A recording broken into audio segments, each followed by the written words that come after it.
ಅಖಿಲಾಂಡ ಕೋಟಿ ಬ್ರಹ್ಮಾಂಡ ನಾಯಕ ರಾಜಾದಿರಾಜ ಯೋಗಿರಾಜ ಪರಬ್ರಹ್ಮ ಶ್ರೀ ಸಚ್ಚಿದಾನಂದ ಸದ್ಗುರು ಸಾಯಿನಾಥ್ ಮಹಾರಾಜ್ ಕಿ ಜೈ. ಗುರುವಿನ ಪಾದಾರವಿಂದಗಳಿಗೆ ವಂದಿಸುತ್ತಾ ನಮಸ್ತೆ ಸ್ನೇಹಿತರೆ, ಒಂದು ಚಿಟಿಕೆ ಊದಿ, ಒಂದು ಸಣ್ಣ ಓಂ ಸಾಯಿರಾಮ್ ಅನ್ನುವ ಜಪ, ಇವು ಸಾಮಾನ್ಯವಾಗಿ ಕಾಣಬಹುದು ಕೆಲವರಿಗೆ. ಆದರೆ ಭಕ್ತಿಯೊಂದಿಗೆ ಮಾಡಿದಾಗ ನಮ್ಮ ನಿಷ್ಕಲ್ಮಶ ಭಾವದ ಶರಣಾಗತಿ ನಮ್ಮ ಜೀವನವನ್ನೇ ಬದಲಾಯಿಸುವ ಶಕ್ತಿ ಹೊಂದಿದೆ. ಇದು ಕೇವಲ ನಂಬಿಕೆಯಲ್ಲ, ಅನೇಕ ಜನರ ಅನುಭವದಲ್ಲಿ ಕಂಡುಬಂದ ಸತ್ಯ. ಒಂದು ಸತ್ಯ ಘಟನೆ, ಸಾಯಿ ಬಾಬಾರವರ ಚಮತ್ಕಾರ. ಒಬ್ಬ ಮಹಿಳೆ ಇರ್ತಾಳೆ, ಅವಳಿಗೆ ವೈದ್ಯರು ಒಂದು ಗಂಭೀರ ಕಾಯಿಲೆ ಇದೆ ಅಂತ ಹೇಳ್ತಾರೆ. ಮೆಡಿಕಲ್ ರಿಪೋರ್ಟ್ ನೋಡಿದಾಗ ಅವಳ ಕುಟುಂಬವೇ ಬೆಚ್ಚಿ ಬೀಳುತ್ತೆ. ವೈದ್ಯರು ಹೇಳಿದ್ದು ಈ ರೋಗ ಸುಲಭವಾಗಿ ಹೋಗೋದಿಲ್ಲ, ದೀರ್ಘ ಚಿಕಿತ್ಸೆ ಬೇಕು ಅಂತ ಹೇಳಿ. ಅವಳು ತುಂಬ ಭಯಗೊಳ್ತಾಳೆ. ಆದರೆ ಅವಳ ಮನಸ್ಸಿನಲ್ಲಿ ಒಂದೇ ಒಂದು ಮಾತು, ನನ್ನ ಸಾಯಿ ನನ್ನ ಜೊತೆ ಇದ್ದಾರೆ. ಅವಳು ಪ್ರತಿದಿನ ಭಕ್ತಿಯಿಂದ ಉದಿಯನ್ನು ಸೇವನೆ ಮಾಡಲಿಕ್ಕೆ ಶುರು ಮಾಡ್ತಾಳೆ. ಹಾಗೆ ಹಣೆಗೆ ಧಾರಣೆ ಮಾಡಿ ಓಂ ಸಾಯಿರಾಮ್ ಅನ್ನುವ ಜಪವನ್ನು ಮಾಡಲು ಶುರು ಮಾಡ್ತಾಳೆ. ಹಾಗೆ ಆಕೆ ಹೃದಯದಲ್ಲಿ ಒಂದೇ ಒಂದು ನಂಬಿಕೆಯನ್ನು ಇಟ್ಕೊಂಡಿರ್ತಾಳೆ, ನಾನು ಒಬ್ಬಳೇ ಅಲ್ಲ, ನನ್ನ ಜೊತೆ ನನ್ನ ಸಾಯಿ ಇದ್ದಾರೆ. ನಾನು ಬದುಕಬೇಕಾ ಇಲ್ಲ ಸಾಯಬೇಕಾ ಅವರೇ ತೀರ್ಮಾನ ಮಾಡಲಿ, ನಾನು ಅವರಲ್ಲಿ ಪರಿಪೂರ್ಣವಾಗಿ ಶರಣಾಗಿದ್ದೇನೆ ಅನ್ನುವ ನಂಬಿಕೆಯೊಂದಿಗೆ ಅವಳು ದಿನನಿತ್ಯ ಸಾಯಿ ಸ್ಮರಣೆಯೊಂದಿಗೆ, ಉದಿಯ ಧಾರಣೆಯೊಂದಿಗೆ ದಿನನಿತ್ಯ ತನ್ನ ಕೆಲಸಗಳನ್ನು ಯಾವ ರೀತಿ ಮಾಡ್ತಾ ಇದ್ದಲ್ಲ ಎಂದಿನಂತೆ ಅದೇ ರೀತಿ ತನ್ನನ್ನು ತಾನು ಆ ಕೆಲಸದಲ್ಲಿ ತೊಡಗಿಸಿಕೊಳ್ಳುತ್ತಾ ಪ್ರಾಮಾಣಿಕ ಪ್ರಯತ್ನದಲ್ಲಿ ಮುಂದುವರಿತಾಳೆ. ಯಾಕಂದರೆ ಅವಳ ವಿಶ್ವಾಸವೇ ಬಾಬಾ ಆಗಿರ್ತಾರೆ. ಅವಳ ಜೀವನದಲ್ಲಿ ಬಾಬಾ ಅಂದರೆ ಅವಳಿಗೆ ಅದು ಎಷ್ಟು ಪ್ರೀತಿ ಅಂದರೆ ಅವಳು ತನ್ನನ್ನೇ ತಾನು ಅವರಿಗೆ ಸಮರ್ಪಣೆ ಮಾಡ್ಕೊಂಡಿರ್ತಾಳಲ್ಲ. ಹಾಗಾಗಿ ಅವಳಿಗೊಂದು ಭರವಸೆ, ನಾನು ನನ್ನ ಕೆಲಸ ಮಾಡೋಣ, ನನ್ನ ಜೊತೆ ನನ್ನ ಬಾಬಾ ಇದ್ದಾರೆ, ನನಗೆ ಯಾವುದು ಸರಿಯೋ ಅದನ್ನೇ ಕೊಡ್ತಾರೆ ಅನ್ನುವ ನಂಬಿಕೆಯಿಂದ ಅವರು ಮುಂದುವರಿತಾ ಇದ್ರಂತೆ. ಹೀಗೆ 6 ತಿಂಗಳುಗಳ ಕಾಲ ಅವರು ಇದೇ ರೀತಿಯ ಬಾಬಾರವರಲ್ಲಿ ದೃಢವಾದ ನಂಬಿಕೆ ಇಟ್ಟು ಮುಂದೆ ಸಾಗ್ತಾ ಇದ್ರು. ಪ್ರಾಮಾಣಿಕವಾಗಿ ತಮ್ಮ ಕೆಲಸದಲ್ಲಿ ತಮ್ಮನ್ನು ತೊಡಗಿಸ್ಕೊಂಡಿದ್ರು. ಹಾಗೆ ಬಾಬಾರವರ ಉಪದೇಶಗಳಂತೆ ಅವರು ನಡೆದುಕೊಳ್ತಾ ಇದ್ರು. ಯಾವಾಗಲೂ ಕುಗ್ಲಿಲ್ಲ. ನನಗೆ ಬಾಬಾರವರನ್ನು ಪೂಜಿಸ್ತಾ ಇದ್ರು ಕೂಡ ಯಾಕೆ ಈ ಕಾಯಿಲೆ ಬಂತು ಅಂತೇಳಿ ಒಂದು ಕ್ಷಣವೂ ಕೂಡ ಅವ್ರು ಯೋಚಿಸ್ಲಿಲ್ಲಂತೆ. ಆಗೋದೆಲ್ಲ ಒಂದು ಕಾರಣದಿಂದನೇ ಆಗಿರುತ್ತೆ. ನನ್ನ ಜೊತೆ ನನ್ನ ಬಾಬಾ ಇದ್ದಾರೆ, ಖಂಡಿತ ಏನಾದರೂ ಚಮತ್ಕಾರ ಮಾಡೇ ಮಾಡ್ತಾರೆ. ನಾನು ಉಳಿಬೇಕಾ ಇಲ್ಲ ನಾನು ಅಂತ್ಯಗೊಂಡು ಇದೇ ನನ್ನ ಜನ್ಮದ ಕೊನೆ ಅನ್ನೋ ರೀತಿಯಲ್ಲಿ ನಾನು ಸಾಗಬೇಕಾ ಅದನ್ನು ಕೂಡ ಅವರೇ ತೀರ್ಮಾನ ಮಾಡಲಿ ಅನ್ನೋ ರೀತಿಯಲ್ಲಿ ಅಷ್ಟು ವಿಶ್ವಾಸದಿಂದ ಇದ್ದಂಥ ಸಂದರ್ಭದಲ್ಲಿ ಅವರ ಜೀವನದಲ್ಲಿ ಒಂದು ಅದ್ಭುತ ಘಟನೆ ನಡೆಯುತ್ತೆ. ಏನಪ್ಪ ಅಂದರೆ, ಒಂದು ದಿನ ಅವರ ಕನಸಿನಲ್ಲಿ ಬಾಬಾ ಬಂದು ಅವರನ್ನು ತೊಡೆಯ ಮೇಲೆ ಮಲಗಿಸಿಕೊಂಡು ತಲೆಯನ್ನು ನೇವರಿಸುವಂತೆ ಕನಸು ಬೀಳುತ್ತೆ. ಇವರು ಆಗಾಗ ತಲೆ ಎತ್ತಿ ಬಾಬಾರವರ ಮುಖವನ್ನು ನೋಡ್ತಾ ಇದ್ದನಂತೆ. ಆಗ ಬಾಬಾ ಮಂದಸ್ಮಿತರಾಗಿ, ಎಲ್ಲ ನಾನು ನೋಡ್ಕೊಳ್ತೀನಿ, ನಿನ್ನ ಸಂಪೂರ್ಣ ಭಾರ ನನ್ನ ಮೇಲಿದೆ, ಯಾವುದಕ್ಕೂ ಚಿಂತೆ ಮಾಡಬೇಡ, ಆರಾಮಾಗಿರು ಅನ್ನೋ ರೀತಿಯಲ್ಲಿ ಸಮಾಧಾನ ಮಾಡುವ ಮುಖಭಾವವನ್ನು ಹೊಂದಿದ್ರಂತೆ. ಈ ರೀತಿ ಕನಸು ಬಿದ್ದ ಕೆಲವು ದಿನಗಳ ನಂತರ ಮತ್ತೆ ಟೆಸ್ಟ್ ಮಾಡಿಸಿದಾಗ ಬಂದ ರಿಪೋರ್ಟ್ ನೋಡಿ ವೈದ್ಯರು ಕೂಡ ಆಶ್ಚರ್ಯಪಟ್ಟರಂತೆ. ಹಿಂದಿನ ಸಮಸ್ಯೆ ಒಂದು ಸಾಸಿವೆ ಕಾಳಿನಷ್ಟು ಗಾತ್ರದಲ್ಲಿ ಇತ್ತಂತೆ. ವೈದ್ಯರಿಗೆ ಆಶ್ಚರ್ಯ, ಇದೇನಿದು ತುಂಬ ದೊಡ್ಡ ಹಂತದಲ್ಲಿದ್ದು ನಾವಿನ್ನೂ ಟ್ರೀಟ್ಮೆಂಟ್ ಶುರು ಮಾಡಿದ್ದೀವಷ್ಟೇ, ಆದರೆ ಇದು ಹೇಗೆ ಹಿಂದಕ್ಕೆ ಹೋಗಕ್ಕೆ ಸಾಧ್ಯ? ಒಂದು ದೊಡ್ಡ ಬಂಡೆ ಅಂತಿದ್ದ ಈ ಒಂದು ಸಮಸ್ಯೆ ಹೇಗೆ ಸಾಸಿವೆ ಕಾಳಷ್ಟು ಆದದ್ದು ಹೇಗೆ? ಯಾಕಂದರೆ ನಾವಿನ್ನೂ ಮೊದಲನೇ ಹಂತದ ಸಣ್ಣ ಪ್ರಮಾಣದ ಒಂದು ಕೆಲವು ಟೆಸ್ಟ್ಗಳನ್ನು ಮಾಡಿದ್ದೀವಿ, ಕೆಲವೊಂದು ಇನ್ನೂ ಮಾತ್ರೆಗಳನ್ನು ಸಜೆಸ್ಟ್ ಮಾಡ್ತಾ ಇದ್ದೀವಿ. ಅಷ್ಟರೊಳಗೆ ಈ ಸಮಸ್ಯೆಗೆ ಇಷ್ಟು ಬೇಗನೆ ಈ ರೀತಿಯಾದ ಪರಿಹಾರ ಹೇಗೆ ಸಿಕ್ತು? ಆಗ ಅವರನ್ನು ಕೇಳಿದ್ರಂತೆ, ಮತ್ತೆ ಬೇರೆ ಎಲ್ಲಾದರೂ ಯಾವುದಾದ್ರೂ ಔಷಧಿಯನ್ನು ತಗೊಳ್ತಾ ಇದ್ದೀರಾ ಅಂಥೇಳಿ.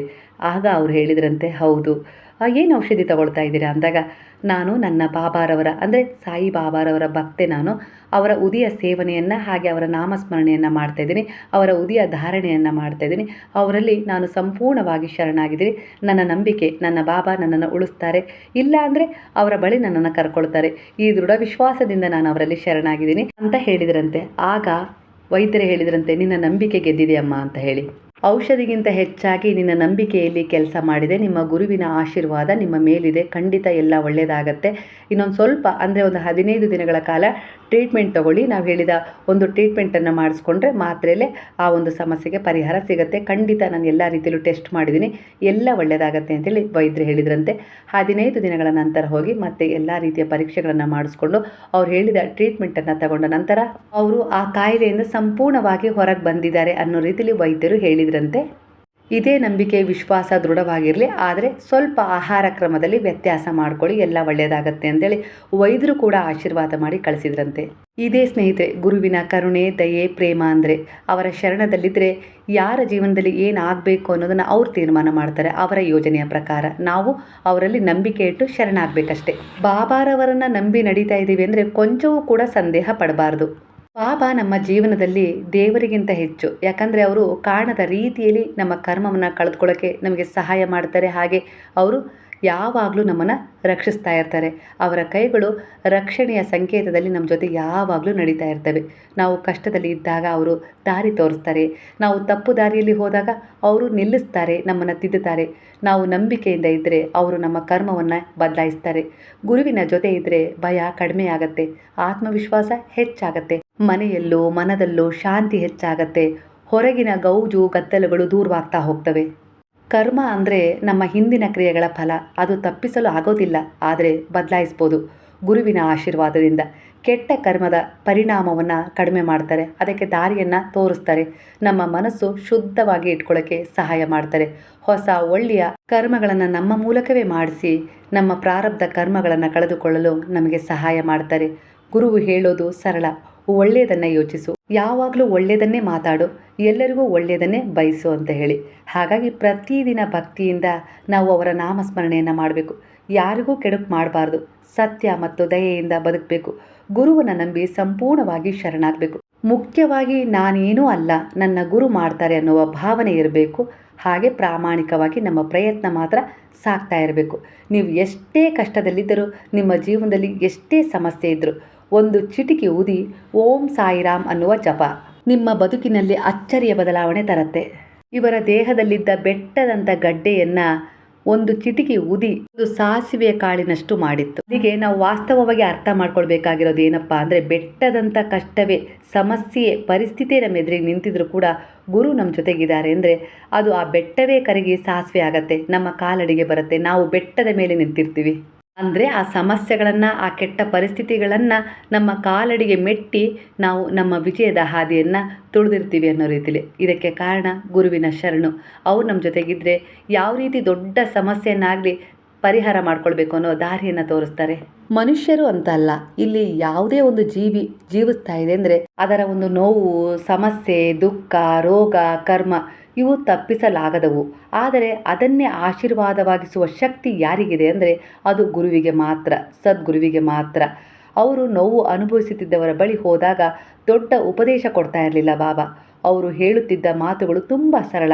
ಭಯಪಡಬೇಡ, ನಾನಿದ್ದೇನೆ. ಅವರ ಒಂದು ದೃಷ್ಟಿ, ಅವರ ಒಂದು ಮಾತು, ಒಂದು ಸ್ಪರ್ಶ ಅಷ್ಟೇ ಸಾಕಾಗ್ತಾ ಇತ್ತು ಒಬ್ಬರ ಮನಸ್ಸಿಗೆ ಶಾಂತಿ ಬರಲು. ಅವರು ತಮ್ಮ ಬಳಿ ಬರ್ತಾ ಇರುವ ಜನರ ದುಃಖವನ್ನು ಆಲಿಸ್ತಾ ಇದ್ರು, ಕೇಳ್ತಾ ಇದ್ರು, ತೀರ್ಪು ಕೊಡ್ತಿರ್ಲಿಲ್ಲ. ಅದರ ನೋವನ್ನು ತಮ್ಮ ಹೃದಯದಲ್ಲಿ ಇಟ್ಕೊಳ್ತಾ ಇದ್ರು. ತನ್ನ ಬಳಿ ಬಂದ ಭಕ್ತರ ಅದೆಂಥದ್ದೇ ಕಾಯಿಲೆಯಿಂದ ನರಳುತ್ತಾ ಇರಲಿ, ಅವರ ಕಾಯಿಲೆಗೆ ಅವರ ಬಳಿ ಯಾವುದೇ ರೀತಿಯ ಒಂದು ಔಷಧಿ ಇರಲಿಲ್ಲ, ಪರಿಕರಗಳಿಲ್ಲ. ಅವರ ಬಳಿ ಇದ್ದದ್ದು ಊದಿ, ಪವಿತ್ರವಾದ ಊದಿ. ಅವರೇ ಸ್ವಯಂ ತಮ್ಮ ಕೈಯಾರೆ ಉರಿಸುತ್ತಿದ್ದ ದುನಿಯಿಂದ ಅವರು ಒಂದು ಬೂದಿಯನ್ನು ಅಂದರೆ ಒಂದು ವಿಭೂತಿಯನ್ನು, ಅದನ್ನೇ ಪರಮ ಪವಿತ್ರ ಊದಿ ಅನ್ನೋದು, ಅದನ್ನು ತೆಗೆದು ಭಕ್ತರ ಹಣೆಗೆ ಹಚ್ತಾ ಇದ್ರು, ಹಾಗೆ ಸೇವಿಸಲು ಕೊಡ್ತಾ ಇದ್ರು.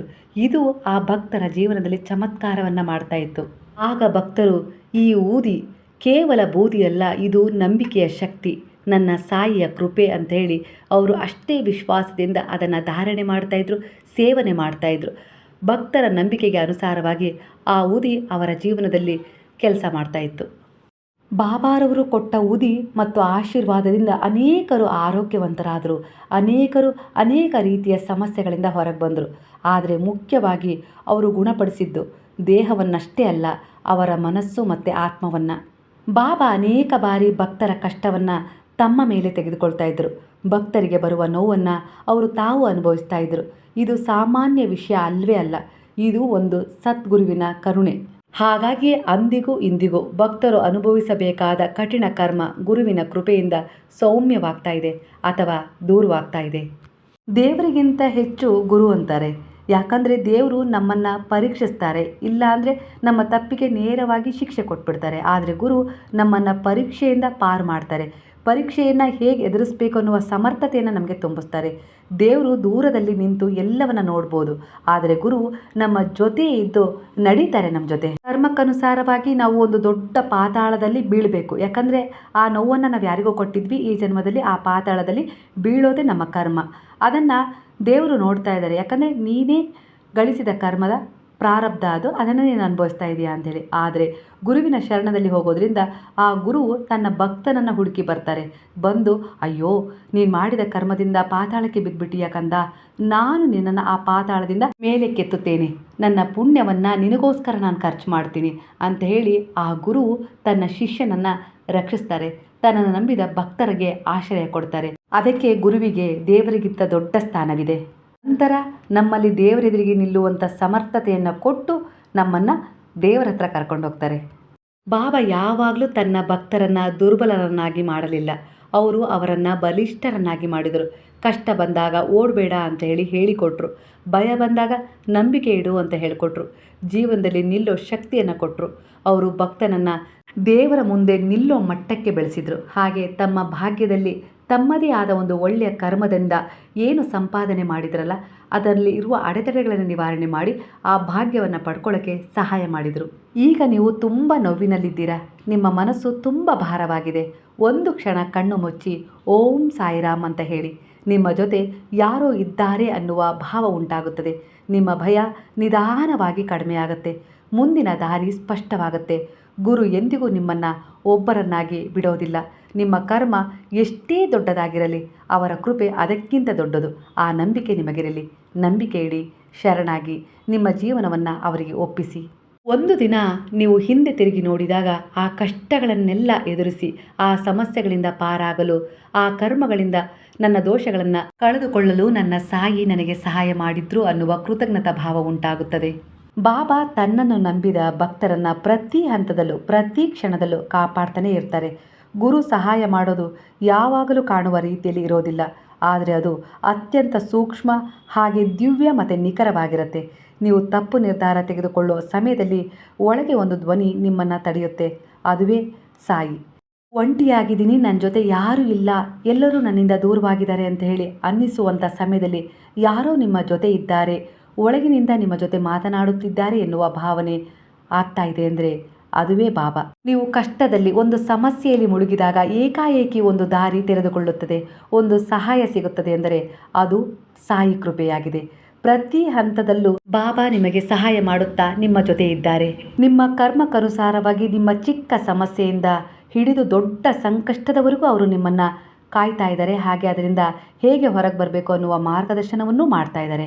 ನಿಮ್ಮ ಈಗಿನ ಮನಸ್ಸಿನ ನೋವಿನಿಂದ ಹಿಡಿದು ಜೀವನದ ಗುರಿಯವರೆಗೂ ಅವರು ನಿಮ್ಮ ಜೊತೆ ಇದ್ದು ನಿಮಗೆಲ್ಲ ರೀತಿಯಲ್ಲೂ ಸಹಾಯ ಮಾಡ್ತೀನಿ ಅನ್ನುವ ಭರವಸೆಯನ್ನು ತುಂಬಿಸ್ತಾ ಇದ್ದಾರೆ. ನಿಮ್ಮ ಕರ್ಮದಿಂದ ಹಿಡಿದು ನಿಮ್ಮ ಆತ್ಮದ ಬೆಳವಣಿಗೆಯವರೆಗೂ ನಾನು ನಿಮ್ಮ ಜೊತೆ ಇರ್ತೀನಿ ಅನ್ನೋ ರೀತಿಯಲ್ಲಿ ಬಾಬಾ ನಿಮಗೆ ಭರವಸೆ ತುಂಬ್ತಾ ಇದ್ದಾರೆ. ನೀವು ಸಂಪೂರ್ಣವಾಗಿ ನಂಬಿಕೆ ಇಟ್ಟು ಅವರಲ್ಲಿ ಶರಣಾಗಿದ್ದೀರಾ. ಖಂಡಿತ ಬಾಬಾ ನಿಮ್ಮ ಜೀವನದ, ನಿಮ್ಮ ಭವಿಷ್ಯದ ಸಂಪೂರ್ಣ ಭಾರವನ್ನು ಭರಿಸಿದ್ದಾರೆ. ನಿಮ್ಮ ದಾರಿಯಲ್ಲಿ ಎದುರಾಗುತ್ತಿರುವ ಒಂದು ದೊಡ್ಡ ಅಡಚಣೆಯನ್ನು ನಿಶ್ಶಬ್ದವಾಗಿ ಬಾಬಾ ತೆಗೆದುಹಾಕುತ್ತಿದ್ದಾರೆ. ಸಂಭವಿಸಬಹುದಾದ ಅವಘಡಗಳನ್ನು ಮುಂಚಿತವಾಗಿ ತಡೆಯುತ್ತಿದ್ದಾರೆ. ಕರ್ಮದಿಂದ ಬರುವ ಕಷ್ಟಗಳನ್ನು ಸೌಮ್ಯವಾಗಿಸುತ್ತಿದ್ದಾರೆ. ನೀವು ಗಮನಿಸದೇ ಇದ್ದರೂ ನಿಮ್ಮ ಜೀವನವನ್ನು ಅವರು ಸುರಕ್ಷಿತವಾಗಿ ನಡೆಸುತ್ತಿದ್ದಾರೆ. ಕೆಲವು ಅಪಾಯಗಳು ನಿಮ್ಮತ್ತ ಬರ್ತಾ ಇದ್ವು. ಗುರುವು ಅವುಗಳನ್ನು ಅಲ್ಲೇ ತಡೆದು ಅವುಗಳನ್ನು ಹಿಂದಿರುಗಿಸಿದ್ದಾರೆ. ನಿಮ್ಮ ಒಂದು ಒಳ್ಳೆಯ ಉದ್ದೇಶದ ಕರ್ಮವನ್ನು ಅಲ್ಲಿ ಪುನರ್ಸ್ಥಾಪಿಸಿದ್ದಾರೆ. ನೀವು ಭಕ್ತಿಯಿಂದ ಓಂ ಸಾಯಿರಾಮ್ ಅಂತೇಳಿ ದಿನನಿತ್ಯ ಜಪ ಮಾಡ್ತಾ ಇದ್ದೀರಾ. ನಿಮ್ಮ ಮನಸ್ಸು ಶುದ್ಧವಾಗ್ತಾ ಇದೆ, ನಿಮ್ಮ ನಂಬಿಕೆ ಬಲವಾಗ್ತಾ ಇದೆ, ನಿಮ್ಮ ಕರ್ಮದ ಪರಿಣಾಮ ಕಡಿಮೆ ಆಗ್ತಾ ಇದೆ. ಬಾಬಾರವರ ಕೃಪೆ ನಿಮಗೆ ಮುಂದಿನ ದಾರಿಯನ್ನು ಸ್ಪಷ್ಟವಾಗಿಸ್ತಾ ಇದೆ. ಮನಸ್ಸಿನ ಚಿಂತೆಗಳನ್ನು ಒಂದು ಕ್ಷಣ ನಿಲ್ಲಿಸಿ ಮನಸ್ಸಿನಲ್ಲಿ ಭಕ್ತಿಯಿಂದ ಹೇಳಿ ಓಂ ಸಾಯಿರಾಮ್. ಬಾಬಾ ನೀವೇ ನನಗೆ ಮುಂದಿನ ದಾರಿ ತೋರಿಸಬೇಕು ಎಂದು. ಆಗ ನಿಧಾನವಾಗಿ ನಿಮ್ಮ ಜೀವನದಲ್ಲಿ ಬಾಬಾರವರ ಚಮತ್ಕಾರದ ಅರಿವಾಗುತ್ತದೆ, ಅನುಭವವಾಗುತ್ತದೆ. ಈಗ ಹೇಳಿ ಹರೇ ರಾಮ ರಾಮ ರಾಮ ಹರೇ ಹರೇ, ಹರೇ ಕೃಷ್ಣ ಕೃಷ್ಣ ಕೃಷ್ಣ ಹರೇ ಹರೇ, ಹರೇ ಸಾಯಿ ಸಾಯಿ ಸಾಯಿ ಹರೇ ಹರೇ, ಹರೇ ಬಾಬಾ ಬಾಬಾ ಬಾಬಾ ಹರೇ ಹರೇ, ಹರೇ ದತ್ತ ದತ್ತ ದತ್ತ ಹರೇ ಹರೇ.